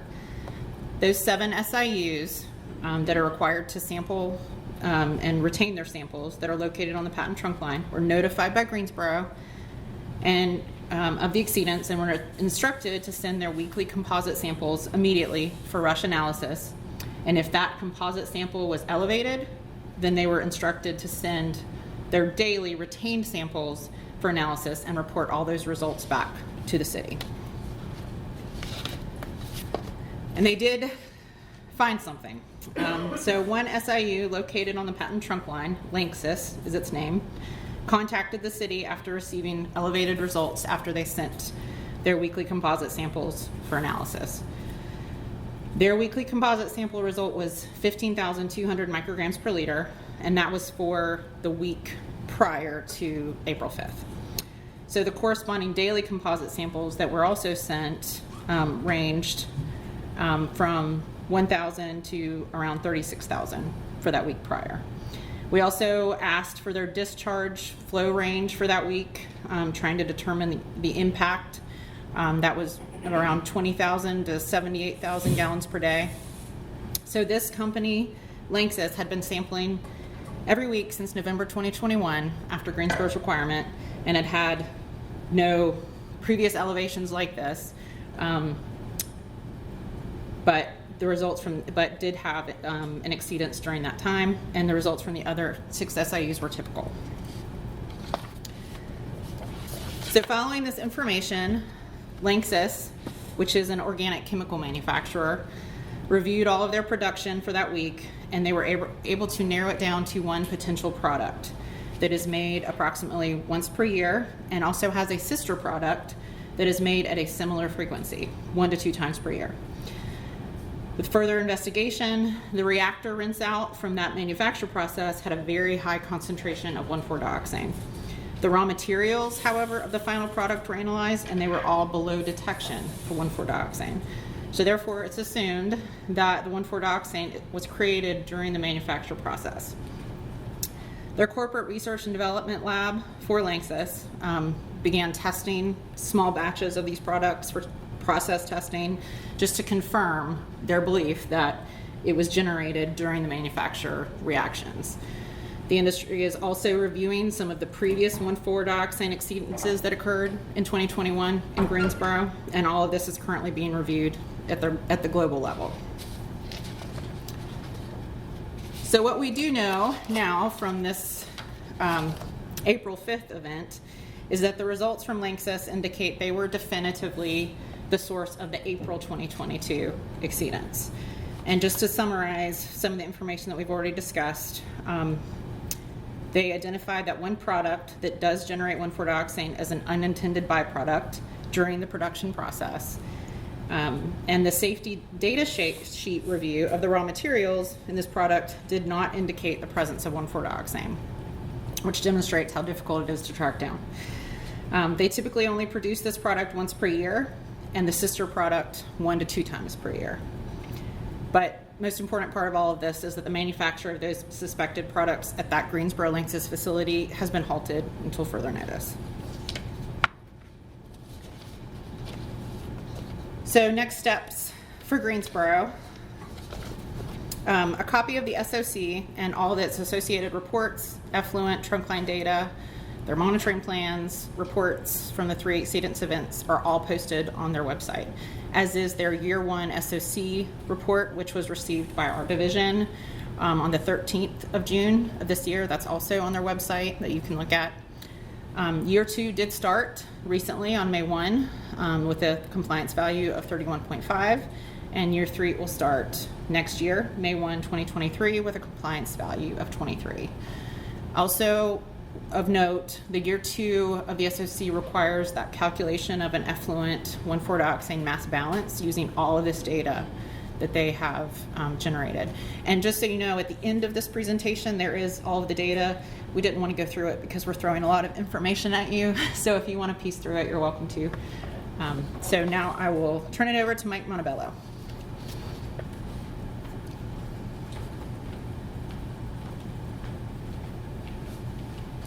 Good morning. My name is Mike Montebello. I am the chief of the NPDES branch, and I would like to go over our recent actions to try to deal with how to reduce 1,4-dioxane concentrations in the basin. So what I'd like to do is I'd like to summarize the actions that we've taken so far to either reduce or monitor 1,4-dioxane. We're focusing on the permitting actions on the facilities that DWR has identified via our earlier sampling and also through our continued sampling. We'd also like to explain how we presented the information and in a format that can also be reviewed by external parties.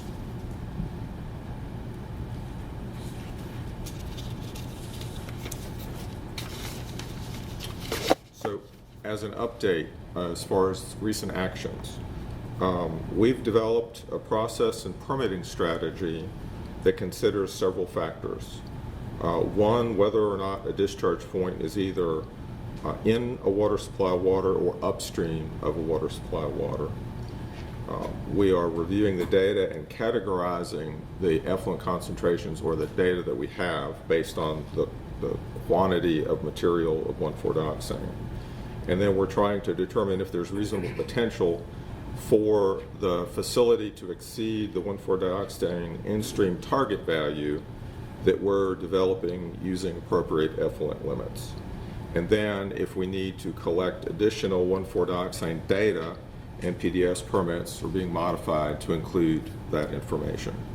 And also we're posting this information on the Emerging Compounds website along with all the rest of the related information associated with PFAS.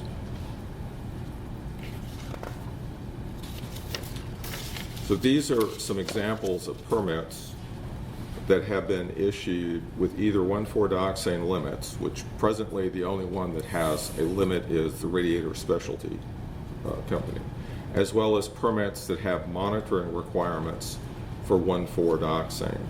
So as Julie indicated earlier, from our 2019 review of a group of facilities, both POTWs and other industrial and groundwater remediation sites, we identified facilities that needed to either continue to collect 1,4-dioxane or to have monitoring requirements.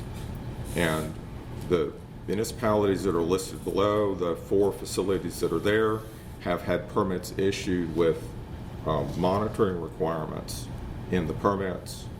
And then in addition, there's several permits that are on public notice, both for municipalities and for industrial sources, where we're either adding 1,4-dioxane monitoring in the permit conditions.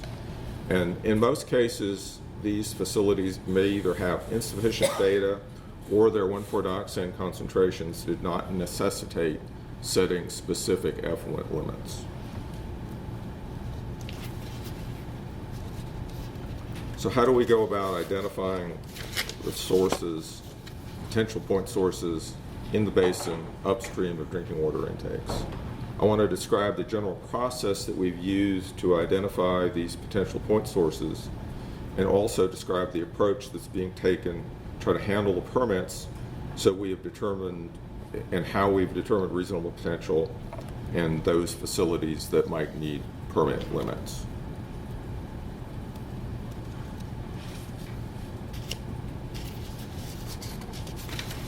So beyond Greensboro, T.Z. Osborne permit and their special order of consent to address 1,4-dioxane, we're trying to address the next group of NPDES permits that we would expect to have effluent limits. We're taking these permits in a stepwise approach, focusing on those facilities that have the highest levels of 1,4-dioxane. We're trying to prioritize these permits based on both the sampling results and the discharge locations, again focusing on those waters that could potentially impact water supply. And we're also reviewing chemical addendum information, which is provided by the municipalities addressing their industrial customers, so that we can make an assessment of whether we have to modify their industrial pretreatment programs to help find sources of 1,4-dioxane. And as noted with Greensboro, product substitution, moving sources, and identifying the sources of 1,4-dioxane is typically the most effective way of identifying and controlling the source. So which permits are we going to be addressing? So this slide, as earlier described by Julie, includes those facilities that either discharge to water supply waters in the green on the right, or to the yellow, which have water supply waters downstream. And we're focusing on those facilities with the highest 1,4-dioxane levels that have reasonable potential to exceed the in-stream target values. And as was noted earlier, these included Greensboro, Reedsville, High Point, the Burlington facilities, and the city of Asheboro.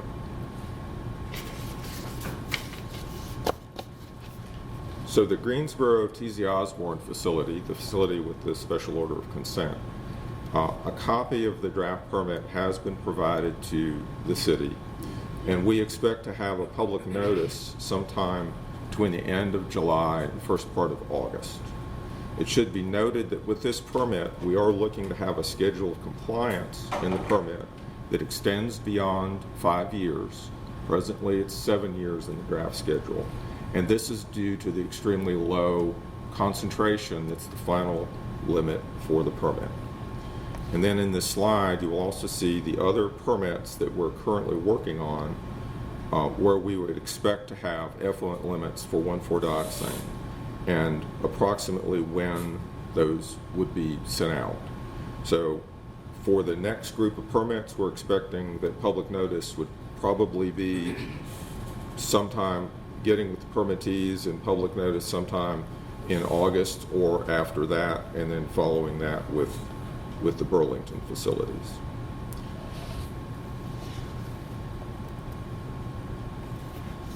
So the draft permits for High Point, Reedsville, and the city of Asheboro will be discussed with the permittee, and then as part of that discussion, we'll be presenting that information with our next semi-annual water quality report, and we'll also be providing a summary of where we are with the Greensboro NPDES permit.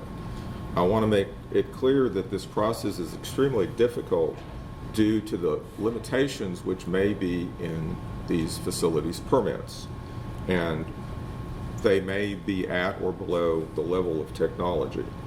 But I'd also like to describe some other steps that we may be involved in doing. So one of the steps that may be involved is assessment of treatment technologies for these POTWs, these publicly owned treatment works, to try to determine what is equivalent to best available technology. We don't have that information yet, but we are proposing to put that in permits to ask them to do that. We're also working with significant industrial users to assess alternatives like product substitution or relocating specific manufacturing products. And we still expect to have challenges with 1,4-dioxane due to the fact that the limits may be very restrictive, and we could get requests for variances of the 1,4-dioxane limits that may come up as part of these permit negotiations. So when would you expect to hear something from me? Hopefully in our January 2023 second semi-annual report. We'll also have a written progress report for the group. And now I think if you have questions for any of the folks that are here, now would be the time to do that if I could. Thank you. All of you, that was a very useful presentation, lots of good information to work with. Do our committee members have any questions? I have a question, and I know this is a little bit off topic, but is Commissioner Davis, for the record. Thank you. I know the SOCs for 2 years, is the treatment plant on schedule to complete its upgrades in order to comply with the SOC and close it out in a timely manner? The SOC has a schedule to do 3 years. It's a 3-year SOC, and as part of the SOC, there's a requirement that the facility determine what appropriate 1,4-dioxane limits go to all their industrial users. So they're supposed to be doing an assessment of how much 1,4-dioxane they have and how they can allocate it. And are they close to being on schedule? As far as I'm aware, Greensboro is on schedule to do those activities. The one useful thing was this identification of this particular significant industrial user that has helped in this process. But if you noted from this graph, go back here, there is a significant downward trend, if you look over time, in their 1,4-dioxane concentrations. They've been doing a good job at dropping that level downward. It's still a difficult process to get that to the level that they need for their permit. Thank you. Any other questions? I'll ask a few. Yes, ma'am. For the other treatment plants that you've identified as areas of special concern, is there adequate monitoring so that you can tell if there's a downward trend for those facilities, or also are they at risk of being subject to sudden spikes from tank cleanouts, et cetera?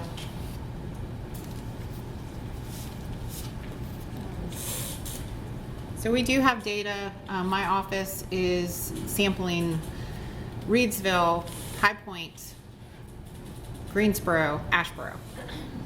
Is that correct? Yes. And once a week, and we do, as we did with Greensboro, we are not sampling Greensboro anymore because they have taken that over as an agreement of the SOC. So we have the data that we're collecting. Those municipalities are also splitting samples with us, so we do have data. They're putting that on their discharge monitoring reports. So there have been some spikes, and we have had to address those at the division level with notices that we've sent. Just recently, we did send to City of High Point and the City of Ashboro for exceedances. Thank you. So, as Commissioner Solomon and I were following this early on as we were getting started, we know that each city is going to be different because they have different sources. So it's detective work to start all over again with each city. You're not going to have the same production going on in every community. So I know it's a real challenge, but thank you for sharing that. About the Lanxess facility, I'm just curious, what were they producing that had this 1,4-D byproduct? I don't think they're going. They've stated that. I mean, there's probably some sort of it's not public knowledge. Right. But I think the main thing that we're excited about is that they will no longer be producing it. Yeah. Well, I just think it's important if it's a product that's being produced in other cities, not necessarily North Carolina, but anywhere around the country. If this is a byproduct risk, right, that should be communicated to those other areas. Right, and I think that's why they're working on it on a global scale at this point. So I know that Lanxess is doing some big-time detective work right now, and it's from what I understand is out of the Greensboro facility's hands. They're not going to be producing it at their own they volunteered that, but also Greensboro instructed them as part of their pretreatment they cannot produce it. So now they're researching it on a global level to determine just that, I believe. But your question as well, and we Yes. will look into it as much as we can because we want to know if any other facility in the state would be doing similar work. Yes. Right. And, Yeah. I mean, if it's a product that is made by other companies, they need to know that too. Yeah. And the difficulty is that because it was not in any of the original material, it was produced after it was combined in a manufacturing product. there are lots of industrial customers that do lots of things, and it's going to be maybe a bit of investigation on some of these facilities to track down where it is. And what the other very frustrating part of this is that what I have been told by people who are smarter than me is that you might not get 1,4-dioxane as a byproduct every time you create that product. And so it depends on how long you cook it or how long it's baked on day 1 versus day 2, that how much 1,4-dioxane you would get. So it's not going to happen every time. So that's why I think it's kind of a mystery, but definitely your point is well taken. And Mr. Montevello, could you tell us a little bit more about the quote, chemical addendum, unquote, that you mentioned in your permitting?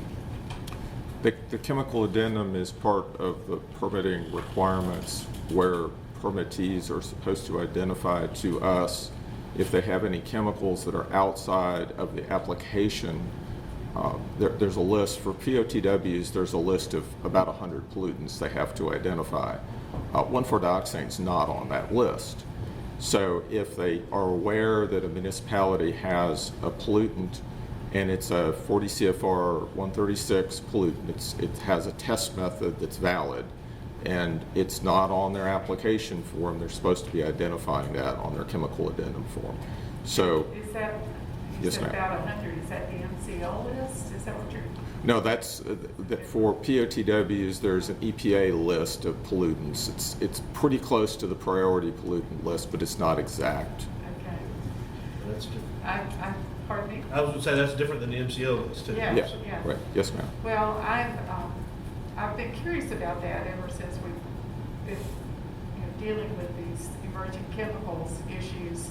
If there was an existing method for having the permittees identify what could potentially be entering their discharge, their effluent, maybe this is a vehicle for that, but. And I think once we have our review, these pretreatment programs, we'll have a better idea of the type of industries where we might expect that, so that when we go to the next facility and the next facility, we can look at their list of types of industries and we can say, have you talked to your industry X, Y, Z, because they're in a category where we might be concerned about that. So actually, Greensboro has been very helpful because it's kind of trained us to find the places where we might be concerned. So I think Greensboro is going to be a catalyst for us to do better on the next one and the one after that and the one after that. But it's not all the same. All of these are individual. The companies are different. The types of industries are different. It could be a combination of discharges from multiple locations. There's concerns about background concentrations. Is the chemical addendum, though, it says federally based? No, the chemical addendum requirement is a state requirement. Oh, it is? Yes, okay. ma'am. So what do we need to do as a state to review that list and make sure that we can put emerging chemicals on that list so that it can be flagged? Some of the issues might be, for example, PFAS. There is no method currently for wastewater for PFAS. There is a proposed method that has not been finalized. So some of the issues might be there may not even be an approved test method for that. So typically what I'm seeing on the chemical addendum forms is the 1,4-dioxane, because we know that that's a concern. There may be other pollutants that are not on the list of the typical EPA pollutant list, and those come up depending on the types of industries that they would have. Well, thank you. If there are no other questions, that's a good entree to our next, Thank you. or segue, I should say, to our next item.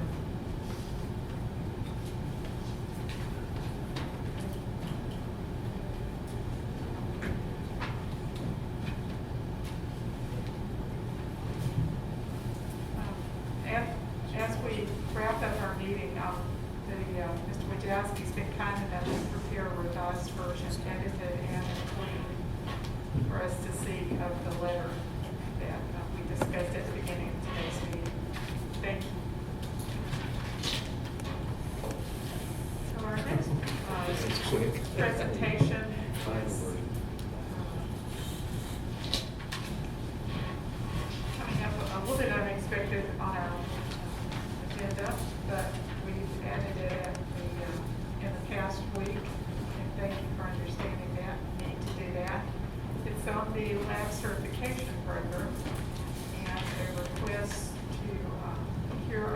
concept, I would phrase it as a concept, to add the perfluorinated family to the list. Is that correct?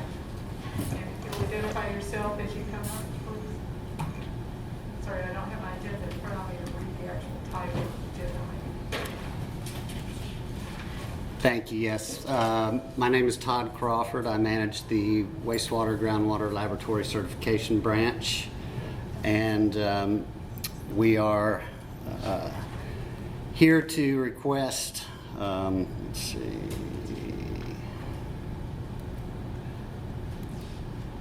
request to add 2 parameters to the scope of our rules, specifically 0804.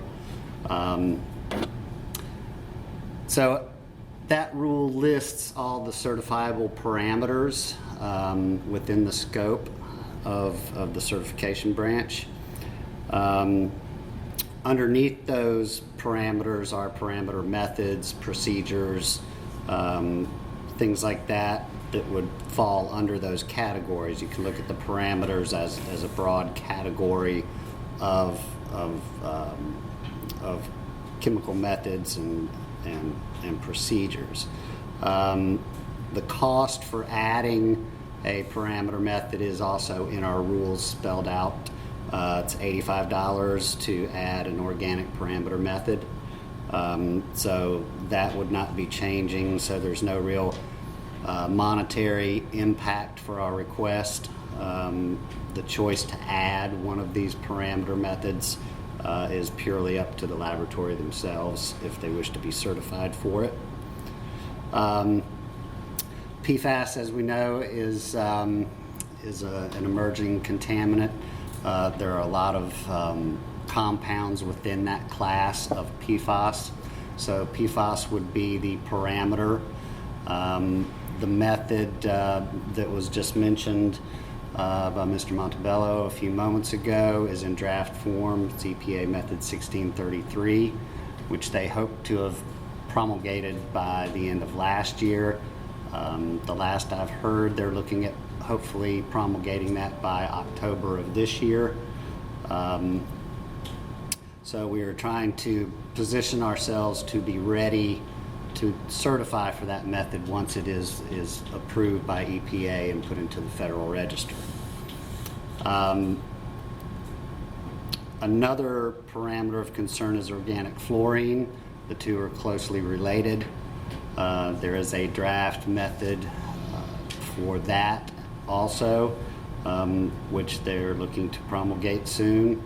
Neither PFAS nor organic fluorine are listed in Rule 0804 as a certifiable parameter. So, as you can see here, this is the organic section of 0804 that lists all the organic parameters that are currently within our scope. The red listings there, 17 and 20, is how it would appear, adding those two parameters to the scope of that rule. So in summary, with these methods on the horizon to be approved, with the concern to the regulatory community and to the public at large for PFAS compounds and organic fluorine, we are requesting to proceed to the EMC to allow the addition of those two parameters to Rule 0804. Thank you. Just to clarify, this is not an action item, this is an information item. And when he says request to proceed to the EMC, it's not that we're voting today. We don't have the draft rule in front of us. What we're doing today is just hearing their concept. They will be drafting a rule to bring to the Water Quality Committee and follow through standard procedures for rule adoption. And yeah, I think one thing that has happened since we've added any parameters is there's been a rule change, and there's some confusion about exactly how we're supposed to implement adding parameters to the list. So we're going to be working that out with Philip and others to to make sure we're clear on the process and how we manage this. And we'll look forward to coming back to the committee. I think the idea here is for y'all to understand this is a priority for us, and it is something that we do need to do in the near future. So, thank you. Yes, Commissioner Solomon. I know standard procedure, but if this is urgent, I think we could take it straight to the EMC since it is a methods rule. I know the procedure, I just expressed that I'd be willing to take that before the EMC if we need to. When we see the draft language, we can consider that. Okay. Thank you. And I might point out also that in Rule 0805, there is a provision for the EMC to delegate that authority to add the parameters to the division director without going through the formal rulemaking to readopt that rule. In the current language in 0805, it says the commission or assigned delegate may approve other analytical procedures, parameters, or parameter methods that produce viable and repeatable results. This was a change when the rule was readopted in 2019. Prior to that, that language said the director or assigned delegate may approve other analytical procedures, parameters, or parameter methods that have been demonstrated to produce verifiable and repeatable results. We have examples going back all the way to 2002 of how that was done. The certification branch would request to the director through a memo to add a parameter that was deemed necessary by the division. Then the director would send a memo back to the certification branch granting the authority to certify for that parameter. Then the next time that rule revision or readoption was required, those parameters that were added by memo from the director would go into 0804, and then we would continue to proceed in And that. again, we try to sort out the process that needs to happen according to the new rules and programs that we have in place. So there's a couple of paths. You know, Commissioner Solomon's probably smiling because he appointed me hearing officer for those rules back in 2019. Yeah. You did a great job too, buddy. You might have been on a commission, remember fewer people that would actually read all that, and you did. Well, You worked hard. there's still this conflicting role that we're trying to resolve. Thank you. Thank you. I think it was just an information item for us to let us know that you're working on it. Yes. And I'm not hearing any objections to it. As a matter of fact, I'm hearing there might be some interest in pressing on at a faster pace. So thank you very much, Mr. Crawford. Thank you. I appreciate your time.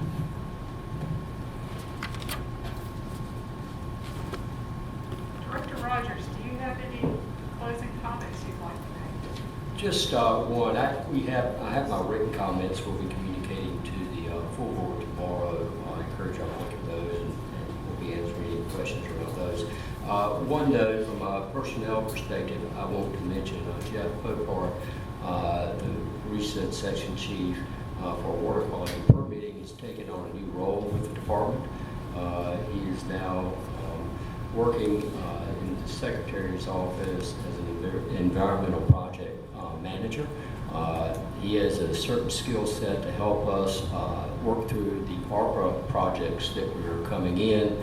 At a recent division directors meeting, there's over 300 that are lined up to begin processing, which is going to be a monumental challenge for us to make sure they get permitted in the time frame that's required. So Jeff is going to be taking on that role to help us make sure that we meet the deadlines on those projects. We have rearranged and reorganized ourselves temporarily while we are in search of a new water quality permitting section chief. Just wanted to give you all an update there. I also just want to thank Jeff as well for the service he's provided. Division of Water Resources, Division of Water Quality. He spent his career here, and it's much appreciated. Thank you. Thank you. We are running short on time, pushing up against our time 11th, next meeting. Just quickly, anybody have any questions or closing remarks? You have in front of you also what items we have on our agenda tomorrow, and I thank Vice Chair Harris for filling in for me on that. And Commissioner Davis will be presenting as hearing officer also in the High Rock tomorrow. Thank you for serving as hearing officer. If there's no other business, we'll be adjourned and resume our next meeting in September. Thank you.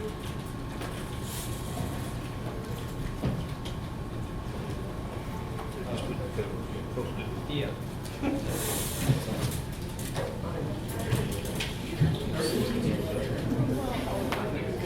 Very interested in this issue that we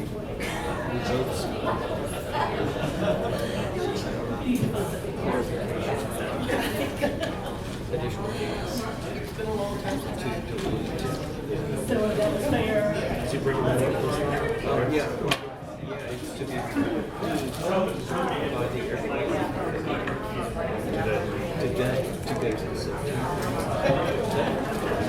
I'm very interested.